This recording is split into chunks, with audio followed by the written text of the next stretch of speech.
The world is in the midst of an economic downturn. Certainly a global recession is a major risk.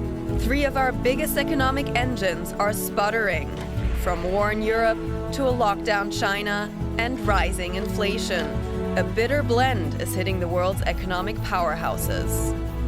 And there is no sort of point of light at the end of the tunnel here, because it all now begins to feed on each other. In this video, we will be asking what makes this economic downturn so different from the Great Recession in 2008.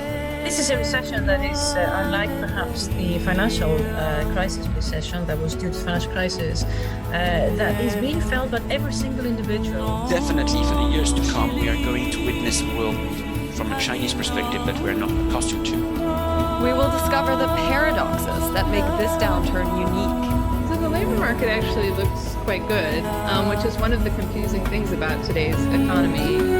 We will assess how easily this crisis can be remedied compared to the last. We don't have tools at the moment that would address the recessions that we're facing. And we will look at the countries who are bucking the negative trend.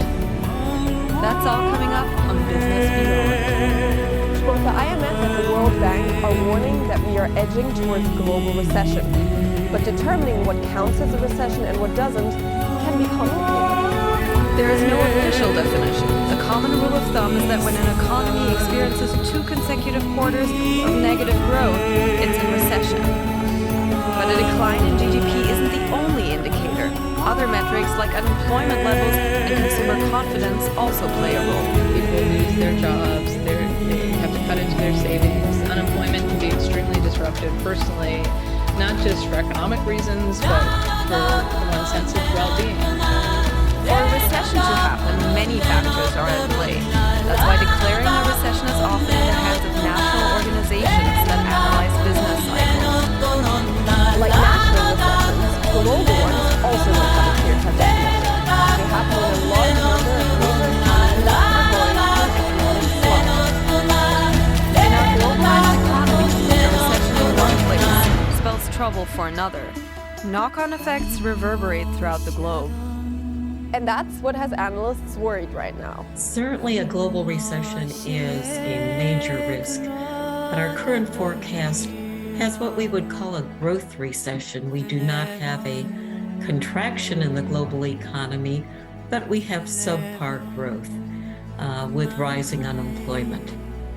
GDP growth in the global economy is slowing down. The International Monetary Fund projects that a third of the world economy will likely be in a technical recession next year.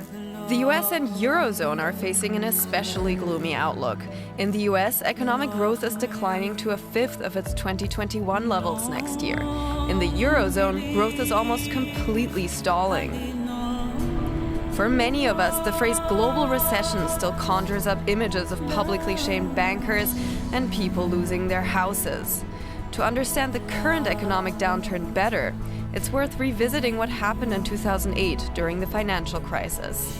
It pushed the world's banking system towards the edge of collapse and left borrowers no longer able to afford their homes.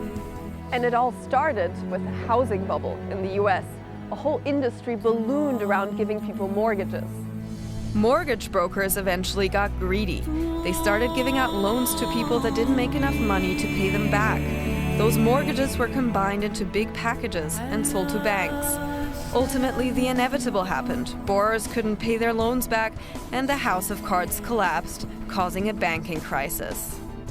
The first recession was a recession that was essentially one that was built on fear of banks and mistrust between banks, because they weren't sure anymore which of the banks was solvent and which one wasn't, so they stopped lending altogether.